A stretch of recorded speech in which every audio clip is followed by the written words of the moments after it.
fahasarana nalalina amidy hatramin'ny akanjo eny akoditra.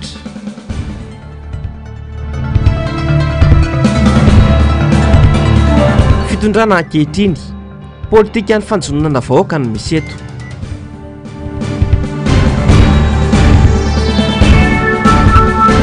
Herinandro Masina manomboka androany no Anna Maria ny fiangonana azy. Alatsinainy 12 Desambra 2024 manolotra ny araba tompoko lahy sy tompoko vavy ho antsika rehetra manaraka ny fahatalavitry ny MBS amin'ity ariva ity. Tonga soa ianao ato anatin'ny fotoana ny fampalalam-bavao manasanao ampanajana sy ampitiavana araka izany tenako anaraka ny vavao hatramin'ny farany. Ny lafim-baovany politika avy hatrany fisandohana ny safidim-bahoaka demokrasia ny potehina skandalina maro samihafa ho mafy ny fahasaranana miandry ny malagasy amin'ny taona ho avy tsy hisy toe-karena na fampandrosoana andeha izany rehefa ny demokrasia no tsy homendanja ho ny mpamakafaka rahampirenena. Pasteur Randriamsata Roger raha niresaka tamin'ny avitra Sondrabe sy Andra Kotomilala androany. Taona 2024 mitohy hatrany ny skandalina nataon'ireo teo amin'ny fitondrana nivoaka avokoa ireo lamba maloton'ny mpitondra nitodika taty amintsika ny masony izao tontolo izao teo ny raha kolokolo nataon'ny talen'ny kabinetra Rajoelina nampikaritra ity tale ity any Londres ny fivoahan'ny taratasy fangatahan Rajoelina zoam-pirenena Frantsay nisongadina ihany koa ny fikirakirana ny fifidianana sy ny fanonganam-panjakana tao amina androm-panjakana sombony tamin'ireo zavatra nitseho nandritra ity taona ity avokoa izany izay maneho fa varavarana misokatra ampididozan'ny Madagasikara ho any amin'ny fahasahiranana lalina ity taona ity. Tsy amin'ny fotoana tokony hanapahan'ny vahoaka ny amin'izay hoe izy ny tena hitondra azy. Eo amin'ny fotoana izay iverenany fahefanany anivon'ny vahoaka dia misy olona misy atokon'olona zay avy hatrany dia nakany izany toeran'ny vahoaka izany. Nanao ana fifidianana zay raha malala irahan'ny olona rehetra malala hoe tsy mandeha amin'ny fahamarinana ary dia manjary voasantoko izany fahefan'ny vahoaka izany. I azo lazaina zany fa taona ametraka amin'ny Madagasikara ao anatin'ny fahasahiranana ny taona 2024 hitantsika sady amin'izao ny hoe taona ihany koa izay nampivily lalana ny nampiviliana lalana ny ankamaroan'ny olona izay tena mantra satria zao hitantsika fizaran-javatra rehetra roa io izay tena karazany hoe fitezanan'ny olona hoe tsy aza miasa fa zao no ataovy ary manimba tanteraka sy vao maika mandetika n'ilay olona tena mantra ilay izy.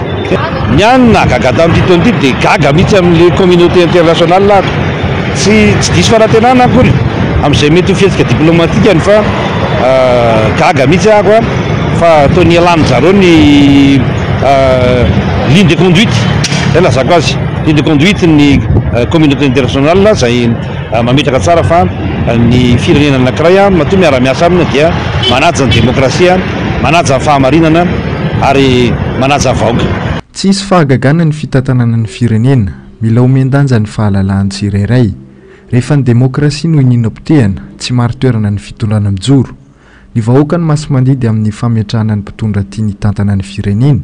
Tsy izay anefa nisy mazava ho azy noho izany fa ho sahirana ity fitondrana ity.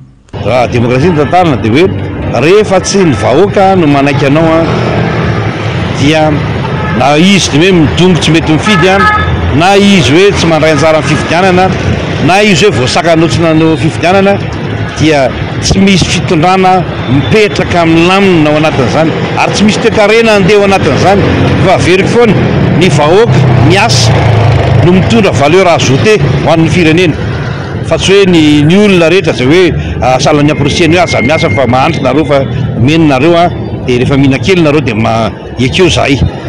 12 andro tsy hivalonan'ny taona 2024 mifantoka amin'ny fetiny rehetra adinidiny ny fiainam-pirenena sy ny hoavin'ireo taranaka ny filarana etseroa no mandravaka ny arabe eto an-drenivohitra mitoy ny fampanantenana hitazomana mafy ny toerana sarotra ny inona fa hitondra fampandrosoana ny kolontsain'ny toloram-potsiny velona eto amin'ny firenena. eo amin'izay lafomba vony politika izay hatrany ireo tambazana vola sy toloram-potsiny ireo ihany no ivadika amin'ny andro rajoelina ao ariana kely ao.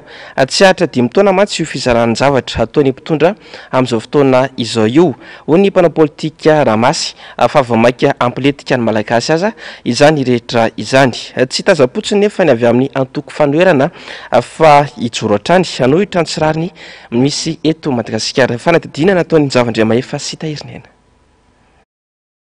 Taorian'ny voka-pifidianana navoaka ny voamiramalo tena misahana ny fifidianana sy ny fitsarana avy momba ny lalam-panorenana. Nahitana filaharana sy fitangoronana tahaka izao hatrany ateny amin'ireo toerana misy ny foiben'ny TGV. Voalaza fa misy fizarana jiro sy fitaovam-pianarana ho an'ireo olona eny ambany tanàna ny fidany an'ny Rajoelina. Efa kapoaka n'ity farany mihitsy io kizarazara sy fampandriana drisa ny vahoaka madinika io ho ny mpanao politika, kanefa tsy izany no andrasa ny vahoaka malagasy maro anisa aminy. Politika ny fampandrosoana maharitra no ilaina, fa tsy politika ny fanjonoana vahoaka amin'ny vahaolana vonjy-tavanandro ny kisendrasendra atony ny fanaovana tombola tahaka ireny. Na hoelana hoaingana nefa dia tsy maintsy ho tonga saina ireo vahoaka madinika ireo ka hifototra amin'ny ihany ny zavatra ataony. Ireo ihany ny vadika azy, ireo ihany no amin'ny medisiny azy amin'ny fotoanandro satria tsy mahavita taona ny zavatra ataony. Ny fizarana izay atao hoe isam-bolana, ny fampanantenana amin'ny jiro isan-karazany, tsy izany ny fampandrosoana. Raviravina tentina izany. Ka aleo zavatra maharitra ho an'ny firenena jerevana fa tsy ohatr' izany. Izany ny tokony karakarain'ny fanjakana fa tsy io fizarazarana lava reny isanandro. Tsy milavolefona ary tsy taza-potsiny izao fahampantrana ny vahoaka malagasy izao ny avy amin'ny fanoherana ho ihany ity mpanao politika ity. Raha izao fomba fitantanana izao tokoa mantsy no hitoy, tsy isy fampandrosoana vanona eto Madagasikara. Mitsangana ny ndray aman-dreny ara-drazana manao izay vitany eo izy. Mbola hitsangana ihany koa ny fanoherana na ary amin'ny CC11 raha ny everako sy fandiniako ny zava-misy ankehitriny ho an'ireto mpitondra fanjakana izay everina fa hoe no fampandrosoana tsy azonay antoka aloha ka isy vola iraraka anaovana fampandrosoana eto. Raha tsy ano financement parallèle nga izay tsy fantatro ka ekenizy zay financement parallèle zay. Natsona ny mpanohatra hoe ndao hiara iasa izay isokatra fa ny fisokafana tsy maintsy misy amina fanatanterahana ny fanovana misy eto amin'ny firenena.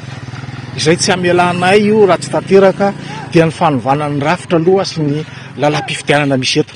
Raha ny fiainan'ny malagasy sy ny tombo ananandritra izay 5 taona izay, ratsy ny tondro amin'ny endriny maro, mirehatra mena avokoa ny sehatra rehetra. Mbola marainy koa anefa ny ambana sy ny zavatra mitatao amin'ny lafiny ara-sosialy sy ny ara-toe-karena. Ny fizarana varitsindro sy ny tosika fameno sy ny jiro kely mandeha amin'ny masoandro ve no ava ireo olona fototra ireo. Afara tena iady ny tombotsoan'ny malagasy marina ny mpitondra ankehitriny sy dia midina any amin'ireo nosy manodidina ary laza fa isisy Madagasikara ho ny fanaon-kevitry ny mpanao politika. Fanambadonany malagasy ny fizaran-javatra kely misy eo amin'izao fotoana izao fiamorana no ianana ankehitriny fa tsy fandrosoana. Germain Menjanary sy Tahirnena. Tsy fitondrana hitondra soa sy fandrosoana ho an'ny malagasy raha ny fitondram-panjakana ankehitriny. Olona tsy mizaka zo-pirenena malagasy fa mizaka zo-pirenena vahiny. Noho izany, ilay firenen-kafa no antony ijorony eo. Aty amin'ny taona 2024, jirona koa no zaraina amin'ny vahoaka eto amin'ny renivohitra ilay firenena, hoy ny filohan'ny antoko vami. Manoloana ny filazany fa nahazo filoha-pirenena vaovao i Madagasikara. Tsy misy filoha vaovao izany napetraka teto fa gouvernour no nanao fianianana isoratena ho filoha-pirenena, hoy ny nambarany. Inona moa tombotsoa azo atao hoe azo n'ity firenena ity amin'ny zavatra ohatran'ireny tsy misy satria fampanantenana pokatotra fampanantenana hatramin'izay zavatra mahafinaritra fotsiny le hoe miteny dia tenenina zay tiana tenena zay tena sendro ny vava. Ny fanjakana Rajoelina ange amin'izao fotoana izao tsy fanjakana fa zanatany mbola hoentin'ny la Frantsa, mbola i la Frantsa foana no ambadika ilay izy fa i gouverneur général fotsiny i Rajoelina zay fa zay nge tsy nasainy Rajoelina nenina tamina baiboly ohatr'izany zao izy miteny hoe any glorieux izy miteny hoe ici c'est la France dia anaiky fetsika hoe any tokoa la France aty am 12 000 kilomètres miala ny la France ave de tokony anisy tany any la France de tokony ho marina ave any la France ave l'île glorieuse reo îlot kely manodidina Madagasikara de tokony ho any la France ave reo fampanantenana pokaty dikan'izany a tsy manana tombontsoa mihitsy zany ny vahoaka vitsy kely foana no mahazo tombontsoa ao anatin'le fianianana tondrajoelena. Ny gendarmerie no tena miasa mafy miaro ilay fitondrana. Io no rafitra amin'ny fehiny tafika sy ny fitandronana filaminana izay ho atao erim-pamoretana ankehitriny. Misy antony ny fampiasana azy ireo ho hiatrany ity mpanao politika ity. Ny gendarme dia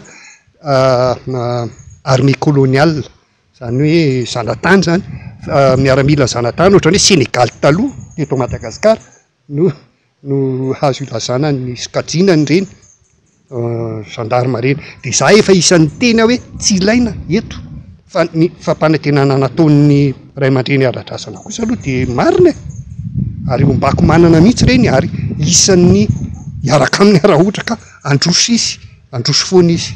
Raha mpitondra tena sahiaro ny tombotsoam-pirenena dia tsy hitako fampiresahana intsony momba ireo nosy manodidina fa hijoro sy hiantrana avy hatrany ary ilazam-pahay be maso fa isisa Madagasikara ho hiatrany ity mpano politika ity. Lafim-bavaony sosialy indray mivaram-pananana sisa no fanafody ahitana vola malaky manoloana ny fasarana lalina mianjady amin'ny isa-tokantrano amin'izao fotoana izao. Anaporofona izany ny amaron'ireo olona mivarotra fananana eny antsena rehetra eny. Misy hatramin'ny lamba eny akoditra, misy ireo mivarotra ny entana rehetra ao an-tokantrano. Tsy manatsafidy intsony ny akamaroan'ny malagasy fa miaina amin'ny zava-misy sisa amin'izao fotoana izao. Ny vola miditra eo am-pelantanany mihitsy no tsy mahasana ny filana malona ny fitangan'ny vidim-piainana. Andro Amanalina, Ando Miaratina, Armanatso ary Andry Rakotomarala. Farafakely ny folo isan'andro ireo olona mivarom-pananana ka mamarotra izany ety an-tsena. Na izy ireo mivantana no tonga manatitra izany na laina ny an-tokantrano. Azo efa simba, fanaka toy l'armoire, seza, fandriana, hatramin'ny sotro fihinanana sy lovia ary vilany amidy avokoa. Enina hatramin'ny lamba eny ankoditra aza ho ireo mandray izany. Ny tsy fisian'ny vola, ny fasahirana ao an-tokantrano no manosika ny ray mpianakaviana na reny mpianakaviana mivarom-pananana. Manodidididiny eo amin'ny 20 eo angambany isanandro de lele misy vodiny reny moa zao tsy mandeha tsony aho tsy raisina tsony tsisy vidy tsony reny. Misy toa de mivarotra entana ray trano arakaraka ohatra hoe bahio, armoire, korotandrotana lambalamba tota reny misy de atson'olona eto hoe misy an'izao de lasa makany de ary misy indray tonga misy an'izao de lasa mijery any.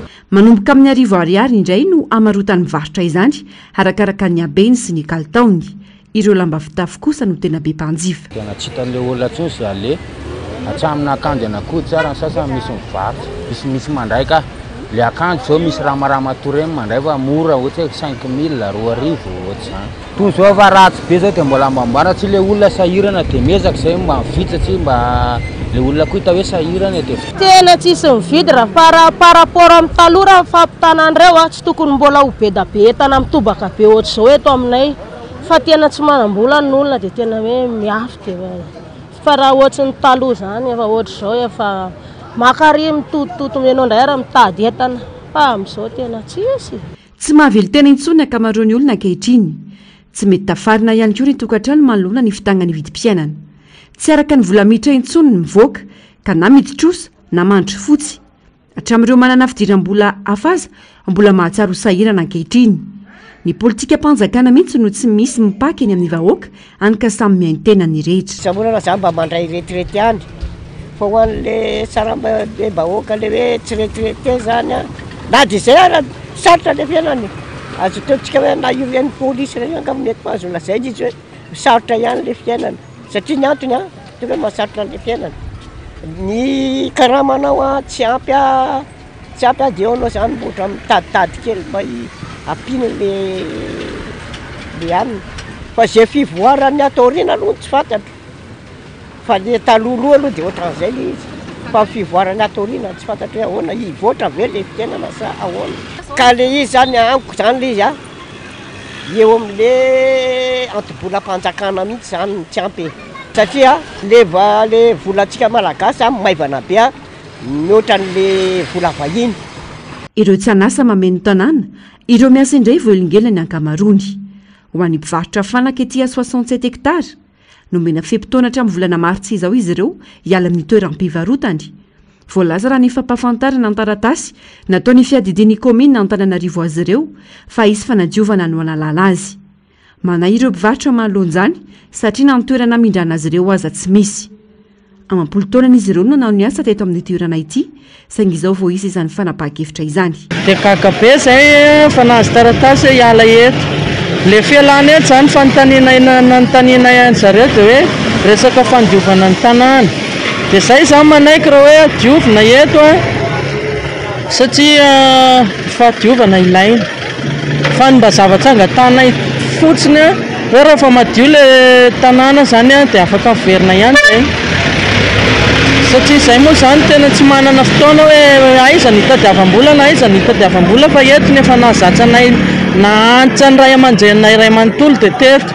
Mametra-panontaniana ny maro mbola hisy fiatsarana ny fiainan'ny malagasy na tsy amin'ny taona ho avy io. Makely finoana raha ny vahaolana avy amin'ny fitondram-panjakana no andrasana ho ny faneho-kevitra samihafa.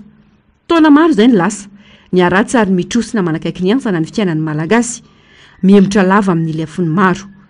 Tapenana amin'ireo fanomezana tsy mahavita taona toy ny vola kely ny mason'ny malagasy mora ambakaina sy abadoina ka manaiky tsy satra ireo tsy fetezana eto amin'ny firenena. Arak'izany dia tsy afaka mivalapatra amin'ny fampiasam-bola isan'andro intsony ny ankamaroan'ny malagasy amin'izao fotoana izao. Voafetra avokoa ny miditra any an-kibo aza noho ny fahasaranana manjony isan-tokantrano izany. Efa ny 20 isan-jato ny malagasy nefa ankehitriny no efa voasokajy ho ao anatin'ny fahantrana tanteraka. Mila jereny fitondram-panjakana noho izany ny lafiny ara-tsosialy hoy ny olom-pirenena sendra ny avitra Sondrabe sy Andry Rakoto Malala. Tsy misy afa-tsy iray faingo 9 isan-jato ny malagasy no mampiditra $4.20 na manodidina ny $2 isan'andro. Izany hoe ny 7.90 faingo iray isan-jato dia miaina ambanin'ny fetra ho an'ny firenena andalam-pivoarana toantsika araka ny tatitry ny banky iraisam-pirenena. Raha ny tamaneran-tany dia sokajiana ao anatin'ny fahantrana tanteraka ireo olona miaina amin'ny $2.50 isan'andro. Izany hoe ny 20.2 isan-jato ny malagasy no ao anatin'izay fahantrana tanteraka izay araka ny banky iraisam-pirenena trany. Ho an'ny olom-pirenena tafaresaka taminay tsy latsaky ny iray alina ny fandaniana ara-tsakafo isan'andro. Mianatra ny fandaniana io araka izay hita. Tsy afaka migalavina intsony amin'ny fampiasam-bola fa tsy maintsy fehezina ny lalam-bola. Ara-tsakafo fotsiny zany dia mety eo amin'ny 40 eo. Dia manao ahoana ny fitadiavana amin'izay mampandray ihany? Ohatra mafimafy ihany aloha le izy fa mety tsy maintsy areta. Misy fotoana aloha tsy maintsy hoe miafy. Ohatr'izay le izy.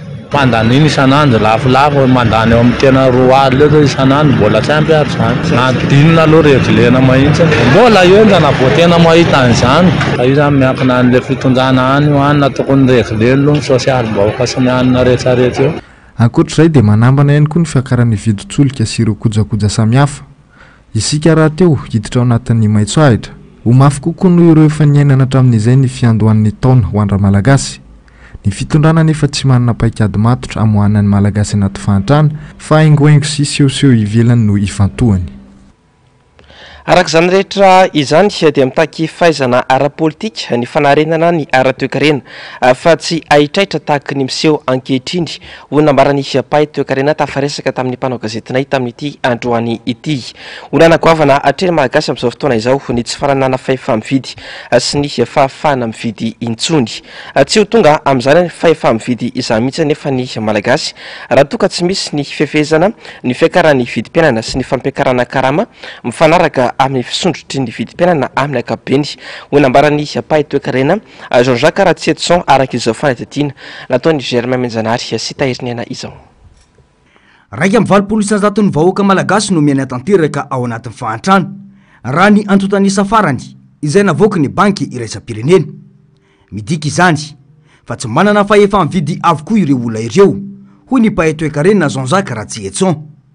Tsy anana fahefa-mividy mihitsy ny malagasy raha toka tsy miakatra hatrany amin'ny 7 ariary ny karama farany ambany hoy ity pahy toekarena ity raha ny vidim-piainana amin'izao no jereny. Tsy misy raha tapitrisa ho ale nyteneniko teo satria 250 000 na 300 000 ny fonctionnaire, 550 000 ny adhérent CNAPS, côté zay a 800 000 850 000 zay zany ny tena misitraka an'ilay izy. Avy eo misy misitraka any manao asa informel izy le garagiste reny fa inamomy vola azony. Ny olona nge zao ny problème ohatra aitsika ren'le garage misisin-dalana reny tsy misy asa ngoa reny. Ny antony tsy manambola le olona manana tomobily vidianana pièce de mipetrapotsy ny tomobily de tsisy mandeha.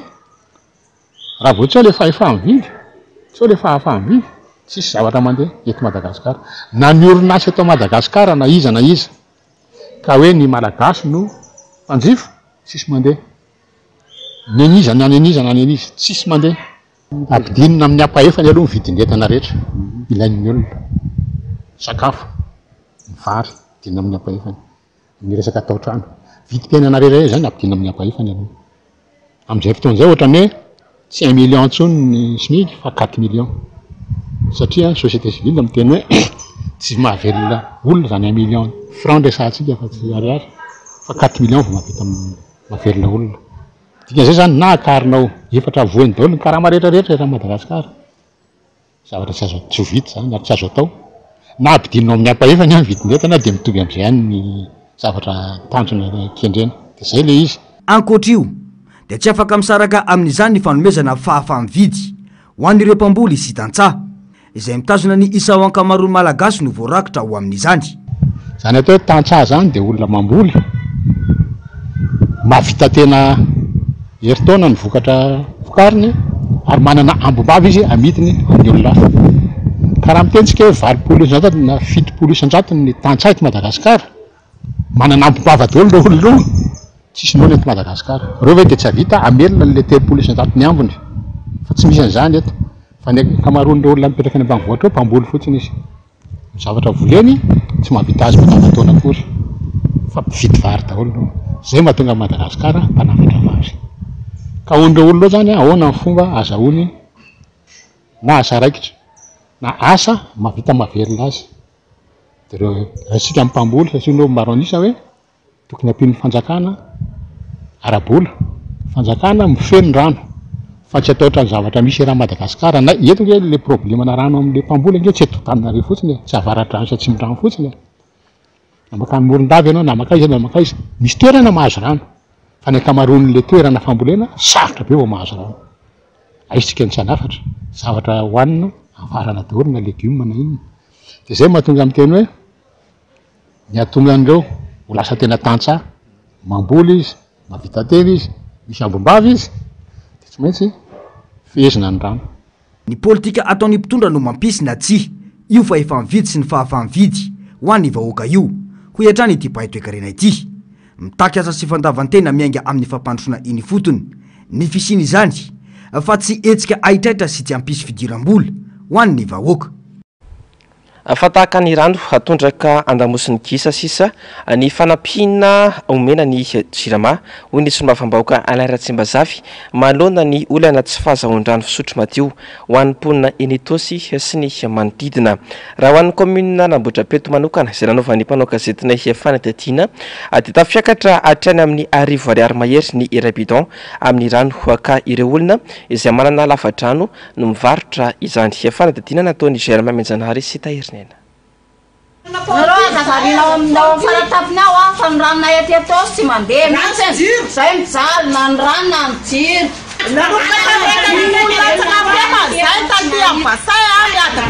Tsy misy foana ny drano na jiro mifanedaka mifangaro pôsy mpangalatra manao ny ataony satria ny jiro tapaka ny drano tsy mandeha na amin'ny fivelomanay mahanitra fanasalamba tsy misy very karamo zay. Nareo mboleo aza tevaliana amin'ny politika fa bajerena ty ambany.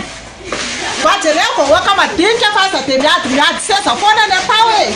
Zay latsinakanina mihitsy ny sananay. Nefa zay dia tsy misy karama mihitsy. Fa tsy ny sasalamba ny rano tsy mandeha. Nefa ny rano zao tsy mandeha dia zao zay tsy mihinana. Tsy ponina lavitra ny renivohitra akory ireto mitaraina ireto fa ponina ety Itosy Antananarivo Atsimondrano. Fa irano tanteraka no mahazo izay olon-tsotra manana lava-drano ihany sisa no manan-drano ary mivarotra izany amin'ny sarany 700 ariary ka hatramin'ny 500 ariary ny ray bidon. Tsy misy rano avokoa ireo fokotany 5 izay mandrafitra ity komina ity raha ny fanadiadiny. Hatramin'ny androany tsy mbola manamba olana ny jirama. Ankehitriny zany dia mivera mihitsy satria tsy mahavatsy an'ilay famatsiana rano intsony zany fantsona lehibe izay mivelominy io eo amin'ny fokotany Ambohidrapety any. Dia nifampiresaka tamin'ny lehibe ny jirama izahay mahakasika ny rano nasiana n'ireny famatsiana rano tamin'ny bonbonina reny. Ary efa nampanantena moa zareo tamin'izay fotoana izay hoe hitady vahaolana ny amin'ny fampitaovana indray anampiana ny fitaovana izay matsiana reny satria tsara fantatsika fa mitombo ny vahoaka, izany hoe mitombo ny vava-mihinana sy ny vava-misotro. Dia tokony mitady vahaolana zany eo anivon'ny jirama ny amin'izay fa tena mahonena tokoa no mijery ireo vahoaka izay mikakaiky amin'ny resaka rano. Raha tsy aivina dia eo amin'ity komina ity no nanamboarana ilay sidiben-drano na ilay forage ho famatsin-drano na tsemin-drano iray manontolo. Roa taona lasa izao. Androany mbola tsy fisin-drano no iainan'ireo mponina ety an-toerana. Nanao izay azonay natao izahay teto anivon'ny komina. Izany hoe namaty zany izahay amin'ny raha vita an'ireo vahoaka tsy manana rano ireo arak'izay tratranay sy vitanay. Dia nivatsiana rano izany toerana izany. Izany hoe teny anivon'ny komina zany nanao an'izay hetsika izay. Izay nefa na izany aza mifampiresaka amin'ny lehiben'ny jirama foana ny amin'ny hitandavana vahaolana maharitra satria izao zavatra ataonay mamatsy rano amin'ny vahoaka zao dia fontsy davanandro fotsiny ihany satria tena mihita fa tena mijaly ny vahoaka. Mety fotsiny anareo hoe efa mitotona any amin'ny 10 ariary zao ny bidon-na rano eo amin'ny tanàna sy ny faritra eny ambony eny. Dia izay no antony nahatonga anay teto anivon'ny komina tsy mety intsony zao andaontsika hitady vahaolana dia mampiasa zany izahay bajaja anankiroa mitatitra an'ireo rano rehetrarehetra matsina ny olona eny amin'ny faratapony eny. Tsara ny manamarika fa misy ny vola atokana ho an'ny jirama isan-taona izay tapahan'ireo solombavam-bahoaka. Raha tamin'ity taona 2024 ity fotsiny no resainy dia mahatratra 500 miliary ariary no natokana ho amin'izany izay marina tsara ihany koa fa volam-bahoaka io fanampiana nomena io.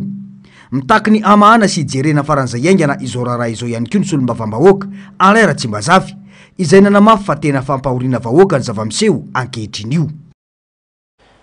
Afaraky ny vaovavaray eto ampelantanana amin'izao ariva izao fa dia fantatra fa dia nanao fanambarana ny ariva teo ny ray aman-dreny ara-drazana tapitra ny 7 ora nomena izy ireo ny fitondram-panjakana ka dia nampiana 7 ora indray izany ahafahany mpitondra mandinika izay tokony ataony. Miantso ny minisitry ny raramba iny ihany koa ny ray aman-dreny ara-drazana andraikiny malona ireo masovo malagasy any ivelany sy ireo vahiny eto Madagasikara. Ataka izao vetrany ary ny antsipirininy momba izay. Tapitra ny 7 ora omena 7 ora farany ianareo. Niangaviana koa ny ministra ny affaires étrangères eto Madagasikara andray andraikitra manoloana izany anidy sy apody ny ambassadeur atsika sy ny consul atsika any Marseille sy ao La Réunion ary ny ambassadeur any Frantsa samy iomana ody aty Madagasikara fa ho tapaka ny fiaraha-miasa ara-diplomatika any Frantsa. Mbola mafisina fa tsy maintsy ho raisin'ny malagasy atanana ny tanin-drazany ka mifodian'ny ambassadeur frantsay aloha mba ahafahana mandamina ny tany sy ny fanjakana no mety sy tsara indrindra ho hitandray ny toy ny aoriana.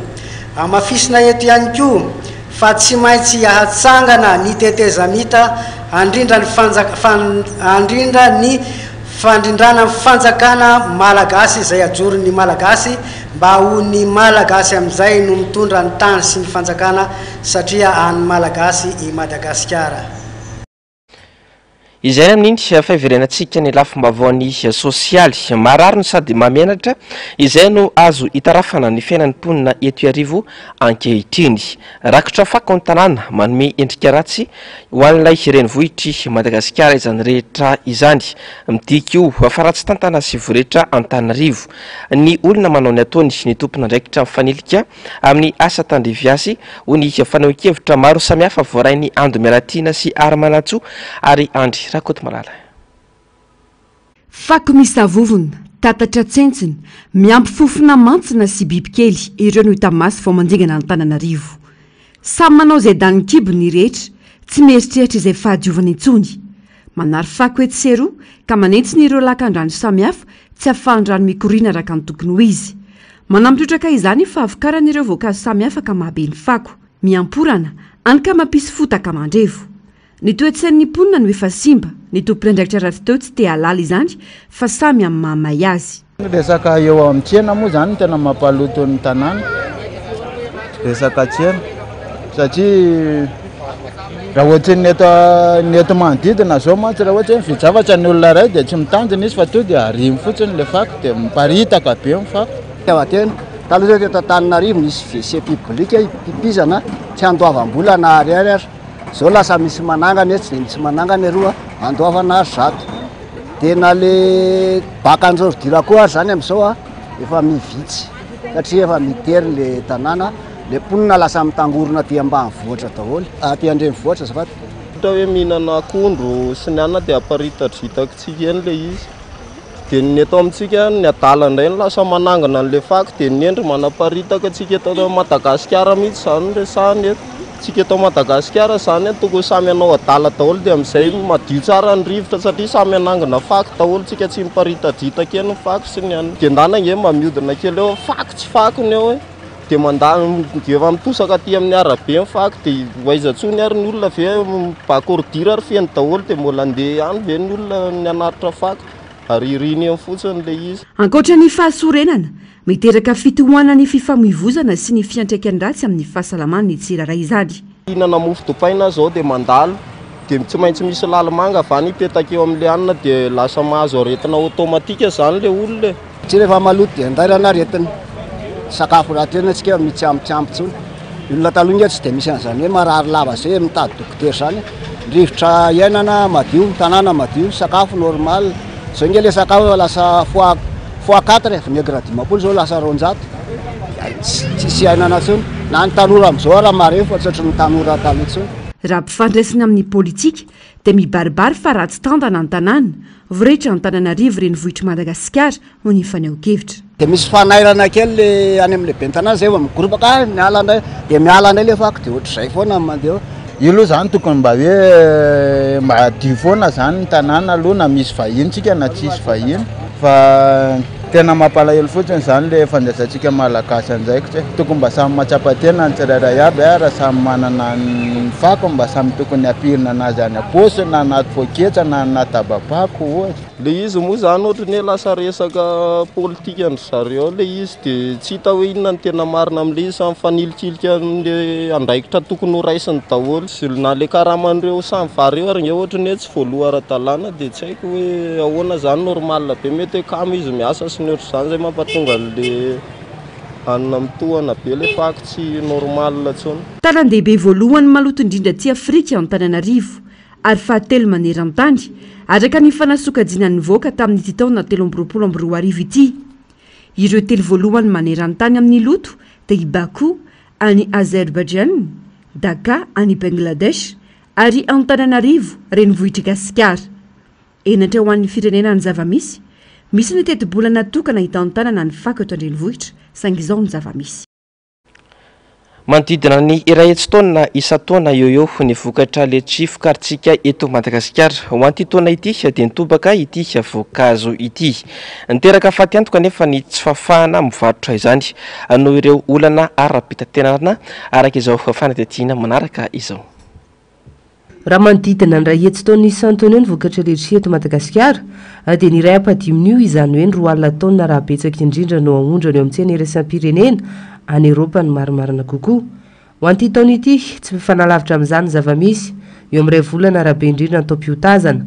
Tsara ny vokatra tamin'ny ankapobeny, maro ireo mpanjifa, saingy fatiantoka hatrany ireo mpanjinjara, tsy ampy ireo fiara-pitatra entana any ka mitombo ireo entana potika vao tonga eny an-tsena. Tsaratsara ny vokatra fa le izy koa be loatra le izy dia ohatran'ny somary ratsiratsy le entana nainga avany. Zao ny camion tsy dia misy lanilany ny camion teo. Misy aloha zany hoe mitovy amin'ny taloha azo lazaina hoe tsy mitovy amin'ny taloha zany satria hoe amin'ny tatoato betsabetsaka no hitanao le midofotra tsy dia mandeha ny tsena. toatrale avy any am-port sy ny karazany dia hita hoe tsy mandeha. Tsy mitovy amin'ny teo aloha ny fanjifan'ny olona ny vokatra letisia tafiakatra eo amin'ny 2,5 mahery ny iray garaba sarotra mandreo mpamongady ny mitady mpividy noho ny hamaroan'ny mpivarotra avy amin'ny toeran-kafa. Ohatrany tsy tena nandeha ny tsena tamin'ity, ohatrany maivamaivana ihany ny fividianan'ny olona letisia fa tsy dia tena nandeha ny tsena. Izao hitanareo izao hoe tonga aty dia izay vao mivarotra arakaraha fa tsisy mbola tsisy kily hoe ampidia hoe amenana azy hoe tonga dia maka anazy zany fa tsy maintsy le lavalava kely reny izao 2,000 Fianakaviana 2 alina hatramin'ny 3 alina no misehatra sy mivelona amin'ny letisia misandrahaka amina velaran-tany 20 kilometatra amin'ny ilany atsinanan'i Madagasikara iny izy ireo. Ny 20 isanjaton'ny letisia eto Madagasikara moa dia avy amin'ireo azo lersina niro azy fa tsy nambolena. Vavany mety ho toetry ny andro indray tombanana azo vahana ny orambaratra eto afovoantany amin'ity herinandro ity raha ny vinavinan'ny sampanampamantatra ny mety ho toetry ny andro aritra 50 hatramin'ny 20 milimetatra isan'ora indraindray ny abetsaky ny rotsakorana amin'ny faritra sasany. Anisan'ny nahazo fampitandremana Ianaramanga Itasy ary Vakanakaratra ho an'ny alarobia ho avy izao. Raha ny fiantraikany kosa dia miankina amin'ny faharefona isa tokony fahasimbana madinika ho an'ireo fotodrafitrasa iombonana fihotsahantany fiandronan'ny rano amin'ny faritra moratondraka ny mety iseho entanina arak'izany rehetra mba ho mailo mandrakariva ary anaraka tsy tapaka ny toromarika omeny manam-pahefana isa tokony. Fa ankoatra izay dia fantatra fa mbola hiakatra ny maripana hatrany amin'ny volana febroary 2024 araka ny vinavina avy amin'ny meteo malagasy atrany.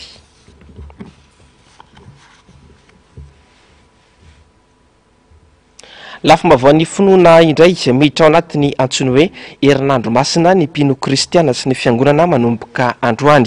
Herinandro masina natao iandrasana ny fiavian'ny Kristy na ny krismasy izay ankalazaina ny alatsinainy ho avy izao. Tsy fanaovana fety no tokony amaika ny kristianina na ny fahazahoana akanjo sy kiraro vaovao fa ny ara-panahy ho ny nambarany pastora Teodorika Rajaonary ampitondra ny fitandremana ao amin'ny FLM etsy Ambavatokana Itosy. Betsaka ny mamirapiratra mitranga rehefa fotoana tahaka izao izay lasa zava-dehibe sy ambony kokoa noho ny ara-panahy ka tokony hitandremany kristianina raha ny nambarany tamin'ny Germain Menjanary sy Tahirinena. Andro manana ny lanjany ho an'ny finoana kristiana ny Noely na ny krismasy fotoana nahaterahan'ny mpamonjy. Tsy azo atao ambany zavatra noho izany ny fiomanana ara-panahy hiatrena io fotoan-dehibe io ka isan'ny antony anaovana ny herinandro masina.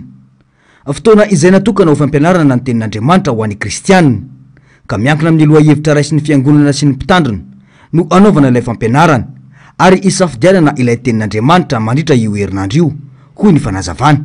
Ny fotoana fisian'ny herinandro masina dia eo ny vanim-potoanan'ny Paska, eo ny Pentekosta, dia eo ny Krismasy. Zany hoe raha ny herinandro masin'ny Krismasy zany dia hitondrana fampianarana samihafa mikasika an'io Krismasy io, iny zany Krismasy zany. Dia omena karazana fampianarana samihafa mandritra an'izay herinandro ireny fiangonana mba ho afaka ankalaza tsara an'io Krismasy io rehefa tena tonga tokoa izay fotoana izay. Fa ny adventy kosa mety mifandray amin'izay ihany fa ny adventy manko dia fotoana fiandrasana ny fiavian'ny tompo. Ho avy ny tompo dia miomana ny fiangonana, miomana ny kristianina hitsena izay fahatongavana izay. Ka amin'ny fahatongavana zany amin'ny adventy dia misy herinandro efatra zany hiomana ny fiangonana amin'ny fandraisana ny tompo. Dia iny moa ilay fanazavaina taloha ny teo ny hoe marina fa hoe fahatongavana nofo tetỳ ambony tany efa tanteraka iny. Fa ny fiandrasana koa ny fiavian'ny tompo amin'ny fahafatesany tsirairay dia eo. Fa ny fiandrasany koa zany fiangonana sy ny kristianina dia miandry ny fiverenan'ny fanondroany, fiavian'ny fanondroany eny amin'ny rahon'ny lanitra. Ka ny adventy dia marina fa fiomanana ho amin'ny fahatongavany amin'ny krismasy zany no atao. Izay zany mampiavaka an'ireo ny hoe herinandro masina sy ny krismasy dia efa misy perikupa manokana ny fomba fankalazana azy.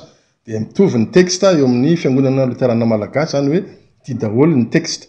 Fa amin'ilay fiomanana zany amin'ny herinandro masina dia ny pastora amin'ny fiangonana tsirairay indray no mahafantatra hoe ity no voiziko misimisy kokoa eo amin'ny fiangonana misy dia misy indray samihafa. Misy hoe krismasy famonjena ohatra ny sasany. Zava-dehibe mandritra ny fankalazana sy ny fiomanana ho an'ny krismasy ny ara-panahy. Ny ankoatra izay dia ahitraitry ny nofy ihany ho iantrany pastora Teodorika Rajonary izay mpitondra fitandremana FLM ambavady tokana itozy ity. Izao tontolo zao koa rehefa mahita ny kristianina mba manao fety dia mba manao koa izy ka dia amin'ny fomba fankalazany ny azo moa ny azo no ataony ka zay tsy mahagaga raha tonga izy anao mivorontsoloza tonga ny ganagana tonga ny zava-pisotro maro samihafa satria hitanao zao fa tontolo ara-ekonomika ny misy atsika dia manararaotra an'izay koa mivarotra mampandeha ny varotrany dia feno ny dokam-barotra samihafa manodidina ny krismasy araky ny teny Lutera dia zao reny fanao reny dia fanao ivelany zavatra ivelany fa ho an'ny kristianina dia tokony ho tsarony ny mahafetiny hoe ny fahatongavan'ny mpamonjy ako ity andro ity ka izay ny zava-dehibe ary any tanàna ny kristianina amin'ity krismasy ity ny hoe tsy hoe ny fahazahoana akanjo na kapa na kiraro vao hoe andeha hiangona fa tsy izay ny zava-dehibe. No mafisiny atrandy fa tsy midika ho tsy mety akory raha toka mifaly tsy mikorana ny mpianakavy fa ilay fahatsapana fa naharay famonjena no anaovana izany. Lafomba ny fanatanjahantena indray izay lasan'ny Kosfary amboaran'ny Madagasikara teo amin'ny taranja rugby. Lavon'izy ireo fa tamin'ny 17 no 15 ny USCAR, ny SCB Sarety kosa no nibata ny amboara ho an'ny sokajy vehivavy. Notanterahana tetsy amin'ny Makiandotam-pianaka ao Malmo ny lalao famaranana iadina ny amboara Madagasikara teo amin'ny taranja baolina lavalava. Njavandre Mahefasita Irinena.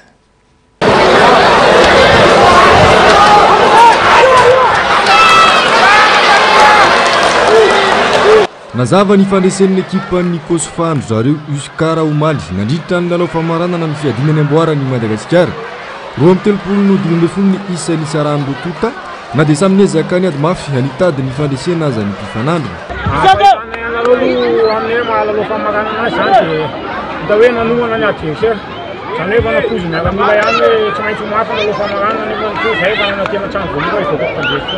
Teo amin'ny vehivavy divizionna voalohany indray avoositra ho tompon-daka ny Madagasikara ny SCB Sarety raha nandresiny FTF atao madinika tamin'ny isa 17 no 1-10. Niadiny lalao satria samy nanana mpilalao mandrafitra ny ekipa pirenena ireo kluba roa ireo. Tombony ho azy ireo raha teo ny fandehanana niatrika ny lalao iraisan'ny pirenena matetika tany ivelany. Efa namiratra raha teo ny rugby sokajy vehivavy teo amin'ny fifananana iraisan'ny pirenena. Olana mbola sedray ny taranja baolina lavalava eto amintsika kosa ny tsy fahafahan'ireo mpilalao misitraka ny kianja sentetika toy ny taranja hafa. Fa ny fanatanjahantena izay hatrany fianakaviana iray no nanamboatra kianja ho filalaovam-baolina mba ho fanabeazana ireo tanora manodidina raha ny fandrazavana. Heritaona omaly ity toerana ity koa nisy ny lalao manokana izay nikarakarainy ireo nanangana izany foto-drafitrasa izany tamin'ny andro ny omaly alahady. Tanjona ny ametraka zavatra tsara ho an'ny taranaka sy ny fanabeazana ny mpiarabelona amin'ny alalan'ny fanatanjahantena raha ny fanazavana araka izao tato-pavoana ataony Germain Menjanary sy Tahirinena izao. Isan'ny fanatanjahantena mahasarika ny malagasy amin'izao ny baolina kitra. Fitezam-batana saina indrindra fa ho an'ireo tanora malagasy. Antony nahatonga fianakaviana iray anamboatra kianja eto Anosizato ity izany. Tanjona ihany koa ny famporisiana sy fanabeazana ny tanora tsy voasarika any amin'ny fidorohana zava-mahadomelona raha ny fanazavana. Raha mifiroborobon'ny kianja zany sy ny tanora milalao eto dia misy eto na hatramin'ny 10 alina raha mbola misy milalao baolina na izay mpikarakara sy tompon'ny terrain gaga hoe tena makasy tia baolina zany tsika malagasy dia azo lazaina hoe tratra ny tanjona ny amin'izay fa zany hoe ny tena moa zany tsy mifaninana amin'ny hafa fa mezaka manatsara trano izay efa misy. Ivoarana ny entina aloha zany dia hita hoe mipaka bebe kotokoa tany amin'ny tanora mpakafy an'le taranja le izy satria za mety mahasamy laza amin'izao tsika ora amin'ny tsy teny zao fa marobe ny fivoarana ny entiny amin'ny fahafahmaiza mampitombo ny traikefa nanana an'le kizy zany raha lalao teletam-bary izy taloha ankehitriny izy efa milalao ety amina kianja syntetika. Lesoko aloha zany dia tsy afenina fa zay raha ohatra ny amin'ny resaka amin'ny resaka hazavana zany dia niezaka izay nanatsara ampitombo satria raha mahita moa iny zany ny mety hoe tsy fahampian'ny tosika amin'ny herinaratra. Mbola olana ho an'ity kianja ity ny tsy fisiana jiro kanefa kianja natao ho afaka ilalaovana amin'ny alina ihany koa raha ny fanazavana hatrany. Na izany aza dia efa ho heritaona nanabeazana ireo tanora eny an-toerana ity kianja ity amin'izao fotoana izao. Ny maresaka iraisam-pirenena mbola tsy manana ny anjara-toerany ny vehivavy ao anatin'ny raharaha politika any amin'ny Repoblika Demokratika ny Congo na ny RDC. Hiatrika fifidianana izay filoham-pirenena ny any toerana ny alarobia ho avy izao. Vehivavy misaroa ny safidiny rotsaka ho kandida saingy nanatsoaka ny atoto taratasy filatsahan-kofidiany ny iray noho ny tsidy sy ny fanelikiliana izay nahazo azy. Ravirazafy-maina sy mbola afa-tsara. Tsy mbola nisy vehivavy lasa filoham-pirenena na ihany koa Premier Ministre sy filohana androm-panjakana atao amin'ny Repoblika Demokratika ny Congo hatramin'izay. Hatreto vehivavy miisa roa ihany no nitana ny toerana Premier Ministre lefitra saingy tsy naharitra ela izany. Varesaka matetika ny zon'ny vehivavy any an-toerana saingy tsy nahitana vahaolana tao anatin'ny taona maro ary vao mankaiza manindrahindra ny lehilahy.